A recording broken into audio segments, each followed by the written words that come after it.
നന്ദി എൻ ദൈവമേ നന്ദി എൻ യേശുവരാ നന്ദി നന്ദി എൻ ദൈവമേ നന്ദി എൻ യേശുവരാ.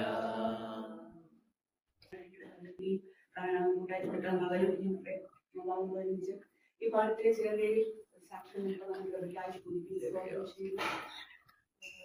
പ്രിയ പൈതലിന് ദൈവം ഒരുപാട് തന്ന നാൾ മുതൽ ഈ നിമിഷം വരെ ദൈവം അത്ഭുതമായി കാത്തുസൂക്ഷിച്ച് പരിപാലിച്ചു. എല്ലാ പ്രയാസങ്ങളൊക്കെ വന്നപ്പോഴും ബുദ്ധിമുട്ടുകളൊക്കെ വന്നപ്പോഴും ഇത്രത്തോളം ഒരു സൗഖ്യം ഉണ്ടെന്ന് ദൈവത്തിന് സമയമുണ്ടെന്ന് വിശ്വസിക്കുന്നു. അത് അതിന്റെ പൂർണ്ണതയിലെത്തുവാൻ ഇനിയും സമയമുണ്ട്.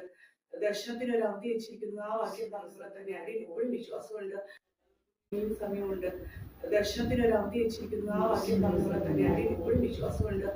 കുഞ്ഞിന്റെ ആ വളർച്ച ആ ദൈവത്തിന്റെ ആ നിമിഷം വരെ ആയിത്തീരുവാൻ അപ്പോഴാണ് ഒരു പ്രവൃത്തി സംഭവിക്കത്തുള്ളൂ അനേകം വിശ്വസിക്കുന്നു. അങ്ങനെ ചെറിയ മാറ്റങ്ങൾ സംഭവിക്കുന്നുണ്ട്.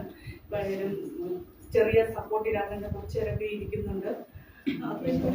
ഒരു സന്തോഷമാണ് അതൊക്കെ കാണുന്നത് തന്നെ. കാരണം ദൈവം പൂർണ്ണമായൊരു വിടുണ്ട്. അതുപോലെ തന്നെ ആ നോർമൽ ഗ്രോത്ത് സംഭവിക്കും തുടങ്ങി വിശ്വസിക്കുന്നുണ്ട്. ദൈവത്തിന്റെ സമയത്തിനായി കാത്തിരിക്കുക.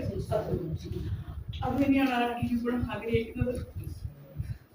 കഴിഞ്ഞ വർഷങ്ങളൊക്കെ പ്രയാസങ്ങളൊക്കെ വന്നപ്പോഴും എന്റെ ദൈവം പ്രതീക്ഷിച്ചതല്ല ഇങ്ങനെ ഒരു കുഞ്ഞ്. പക്ഷെ എന്റെ ദൈവത്തിന് സഹായിക്കുവാൻ തന്നു.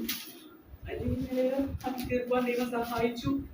മനസ്സിലായിരിക്കുന്ന ദൈവം ഫാസ്റ്റ് പരിപാലിക്കുന്ന കാര്യങ്ങളെ അല്ലെങ്കിൽ നിങ്ങൾക്ക് വേണ്ടി പ്രാർത്ഥിക്കണം. ഇവിടെ സ്കൂളൊക്കെ തുറന്നു. അസുഖങ്ങളും പ്രയാസങ്ങളും കടന്നു വരാതൊന്നും അവരവരുടെ കോഴ്സ് പൂർത്തിയാക്കാനൊക്കെ കൃപ ദൈവം കൊടുക്കേണ്ടതിന് ദൈവമൊക്കെ പ്രാർത്ഥിക്കണം. അതുപോലെ 3 പേരെയും ദൈവിക പ്രത്യേകമാക്കിയുള്ള കൃപ അടിയനും കുടുംബമായി ദൈവം നൽകേണ്ടതിന് പ്രാർത്ഥന